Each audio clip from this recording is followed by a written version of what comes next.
Bapak Ibu yang kami hormati, selanjutnya penyampaian kata sambutan oleh Ketua Umum Partai Gelora kepada Bapak Muhammad Anies Mata berkenan berdiri untuk menyampaikan sambutan. Kami silakan.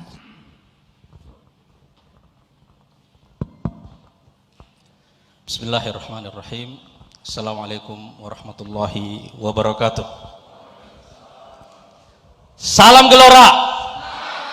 Salam Gelora. Salam Gelora. Salam Gelora. Salam Gelora.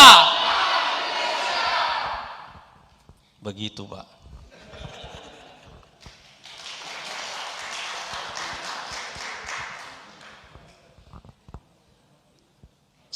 Saya ingin menyampaikan 5 hal yang singkat saja. Yang pertama, ada 3 doa untuk teman-teman di KPU. Doa yang pertama, mudah-mudahan anggarannya turun sesuai dengan rencana.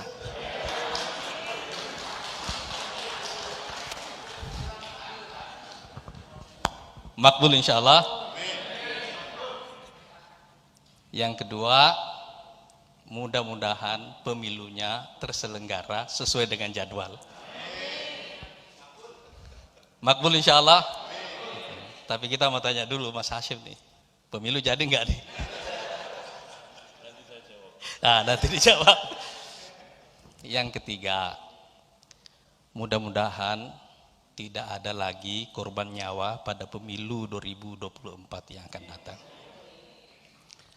Dan untuk itu saya mengajak saudara semuanya pada kesempatan ini untuk saudara-saudara kita yang wafat pada pemilu 2019 yang lalu dari para penyelenggara pemilu, mari kita kirimkan Al-Fatihah untuk mereka.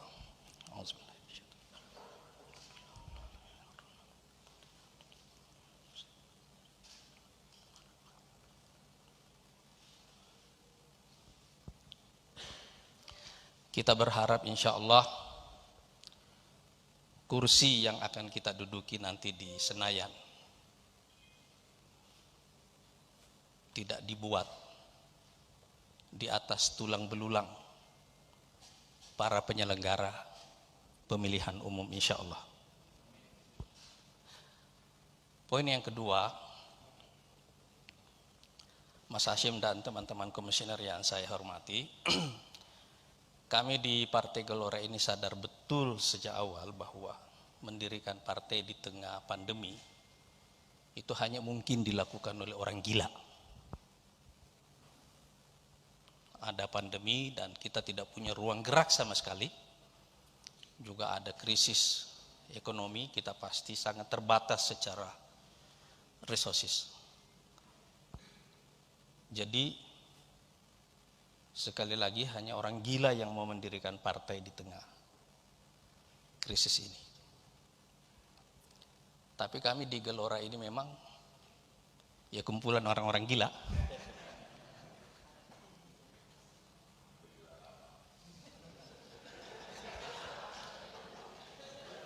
Kalau Jenderal Nagabonar udah lama gilanya gitu. Apalagi Bang Ming itu udah lama gilanya gitu ya. Sebab di tengah krisis ini dan di tengah semua keterbatasan tersebut, hanya ada cita-cita besar yang mendrive kami untuk akhirnya memutuskan mendirikan sebuah partai politik. Ini karena backgroundnya Mas Hashim ini dari NU ya. Saya ingin mengutip satu ulama besar dari Ahlus Sunnah wal Jamaah yang dikenal sebagai pemikir dan ulama fikhi siyasah, fikhi politik, namanya Al-Mawardi. Beliau menulis satu buku namanya Adabud Dunya wad Din, Etika Dunia dan Agama. Dalam buku itu beliau mengatakan bahwa politik itu adalah sinaatul fikr, industri pemikiran. Karena orang-orang yang terlibat dalam politik memberikan arah bagi kehidupan publik, membuat undang-undang, aturan, regulasi yang mempengaruhi jalannya kehidupan kita secara keseluruhan. Dan itu hanya pantas dilakukan oleh mereka yang mengalami pergulatan pemikiran.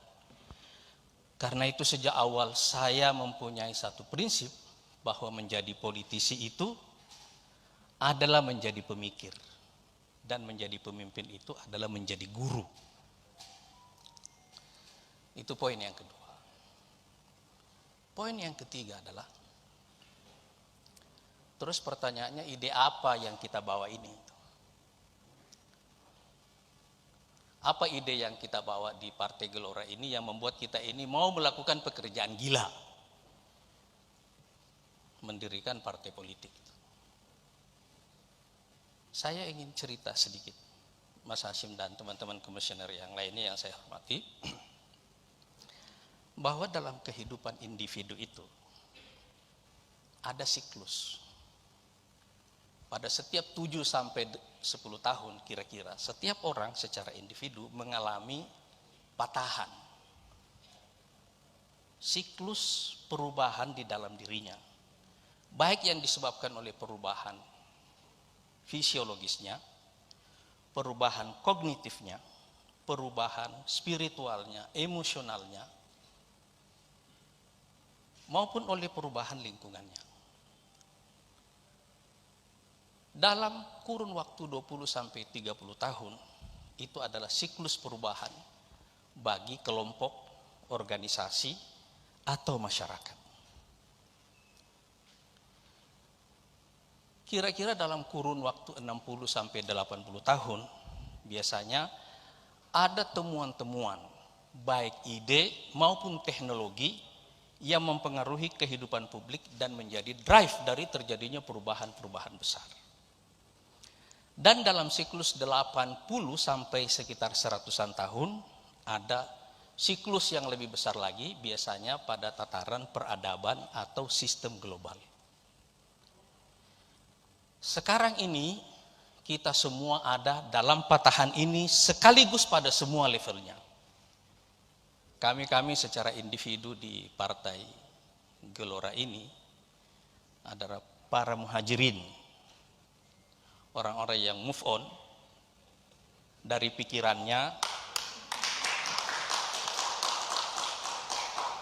dari kelompoknya, dari masa lalunya.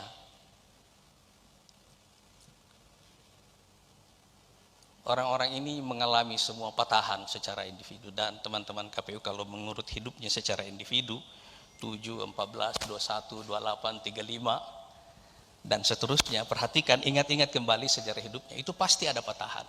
Begitu juga organisasi. Orde lama umurnya 20 tahun, Orde baru 30-an tahun, dan reformasi sekarang nanti pas pemilu 2024 itu memasuki usia 1/4 abad. Artinya pemilu 2024 ini akan merupakan satu patahan besar dalam sejarah kehidupan bangsa kita. Tapi bersamaan dengan itu ada perubahan dalam skala teknologi yang juga mengubah hidup kita ini. Saya ingin mengapresiasi teman-teman KPU yang memulai pendaftaran ini dengan pengisian sipol. Kan ini teknologi yang mengubah cara kita bekerja kan. Nah, teknologi-teknologi besar yang mempengaruhi kehidupan orang banyak itu biasanya terjadi pada kurun waktu 60-an kalau kita mengikuti teori kontratifnya. 60 sampai 80 tahun. Tapi dalam skala peradaban, dalam skala sistem global, satu sistem global itu mengalami patahan pada kurun waktu 80 sampai 100 tahun. Makanya abad ke-15-16 itu abadnya Spanyol dan Portugis. Abad ke-17 itu abadnya Belanda, abad 18 dan pinternya Inggris, sampai abad ke-19 itu abadnya Inggris, tapi abad 20 adalah abad Amerika. Apakah abad 21 ini akan tetap menjadi abad Amerika? Kita tidak tahu. Abad Indonesia. Tapi yang pasti kita sedang mengalami patahan-patahan secara global karena usia sistem global dari tahun 45 sampai sekarang sudah di atas 70 menjelang 80 tahun. Artinya dia mulai masuk dalam siklusnya. Dan karena itu kalau kita lihat semua kombinasi situasi global sekarang ini, dari pandemi, dari krisis ekonomi, dari perubahan iklim, dari konflik geopolitik secara global, ini semuanya membuka peluang terjadinya perang besar di masa-masa yang akan datang yang tidak satu pun di antara kita bisa memprediksinya. Jadi baik dalam kehidupan individu kami, dalam kehidupan masyarakat kita, dalam kehidupan bangsa kita, maupun dalam kehidupan masyarakat global, kita sedang memasuki satu patahan yang sangat penting. Dalam situasi ini, kebanyakan pemimpin kehilangan dua hal. Yang pertama, kehilangan arah. Yang kedua, kehilangan keyakinan. Jadi kalau orang kehilangan arah, dia bingung. Dan kalau dia bingung, dia tidak yakin. Dia ragu-ragu. Dia gamang. Dan itu sebabnya dalam situasi ini yang kita perlukan adalah arah, kompas, GPS. Itu yang kita perlukan. Dan ini persisnya yang dibawa oleh Partai Gelora. Ini yang kita sebut dengan arah baru Indonesia. Satu cara menavigasi bangsa di tengah kompleksitas, di tengah kekacauan yang berlarut, di mana semua orang mengalami kegamangan dan ketidakyakinan atau keraguan-raguan. Di sini diperlukan orang yang membawa kompas, membawa peta jalan baru, dan datang dengan penuh keyakinan. Itu sebabnya partai ini membawa ide tentang arah baru Indonesia. Karena kita ingin mengubah krisis ini menjadi peluang bagi Indonesia dan menjadikan Indonesia sebagai 5 besar dunia. Ini waktunya Indonesia menjadi superpower. Ini waktunya sekali lagi Indonesia menjadi superpower. Poin yang keempat, saya dan teman-teman di Gelora ini sadar betul di masyarakat kita ini dan terutama di kalangan politisi ada pikiran yang mengatakan bahwa nasi lebih penting dari narasi. Ide-ide seperti tadi mungkin dianggap seperti utopia. Dan tidak ada tempatnya di masyarakat bawah, sebab orang di bawah, rakyat kita perlu nasi bukan narasi. Saya tahu betul tentang itu. Tapi dulu saya berkunjung ke rumah Pak Cokro Aminoto. Saya lihat rumahnya, rumah Cokro itu rumahnya sempit, kecil. Tempat kosnya Bung Karno itu, di Surabaya. Rumah itu kecil. Tapi disitulah mereka berdebat dan dari situlah lahir pemimpin-pemimpin Indonesia.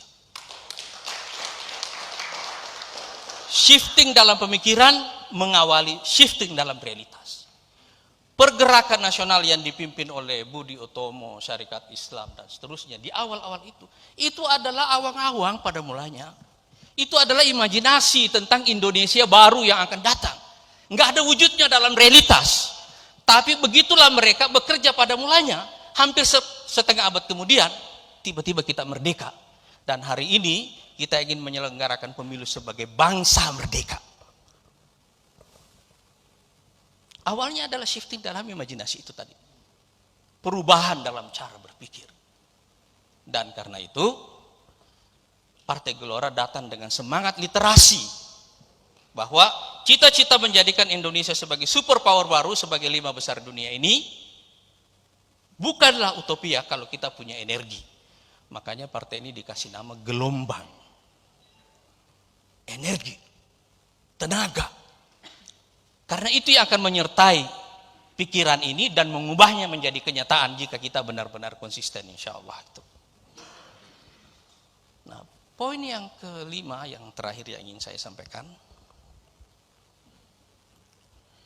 Kelompok masyarakat kita yang paling galau, paling gelisah, paling bingung, paling cemas, paling frustasi sekarang ini adalah kelompok yang berumur di bawah 40-an tahun yang kita sebut sebagai bonus demografi. Tiba-tiba sekarang ini mereka mungkin menjadi beban demografi. Saya membaca survei Kompas beberapa hari lalu ya, bahwa orang-orang tua sekarang kesulitan membiayai kuliah anaknya. Itu artinya anak-anak yang lahir di awal reformasi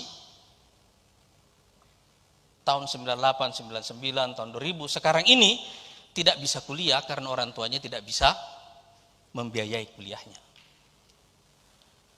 Kalau akhirnya mereka kuliah juga, umumnya setelah itu mereka kesulitan dapat kerja.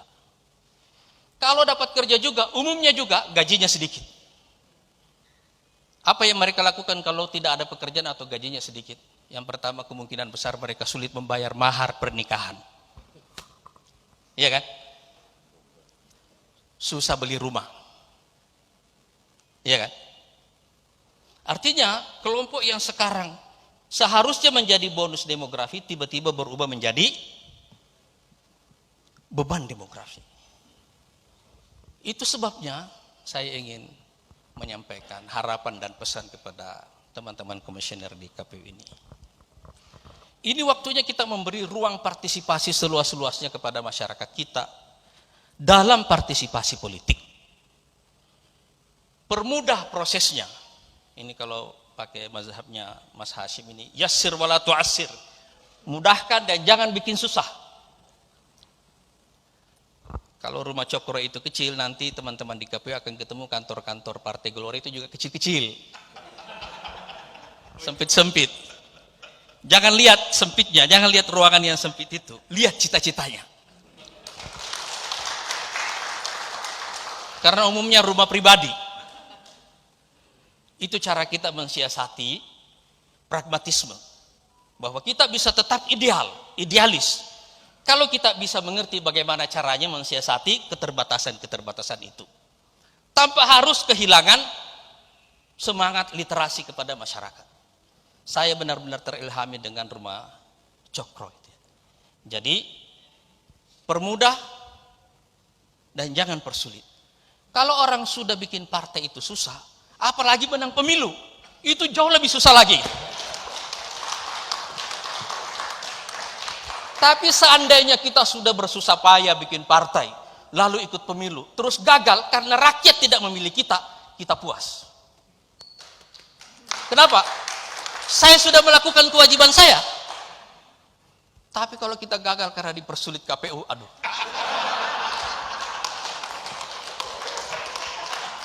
Berat itu. Dan pemilu 2024 yang akan datang itu, dalam situasi krisis seperti sekarang, kita hanya punya satu dari dua pilihan. Saya ingin menggarisbawahi benar pilihan. Satu dari dua pilihan. Tumbuh atau lumpuh. Tumbuh atau lumpuh. Tumbuh atau lumpuh. Tumbuh atau lumpuh. Tumbuh atau lumpuh. Assalamualaikum warahmatullahi wabarakatuh.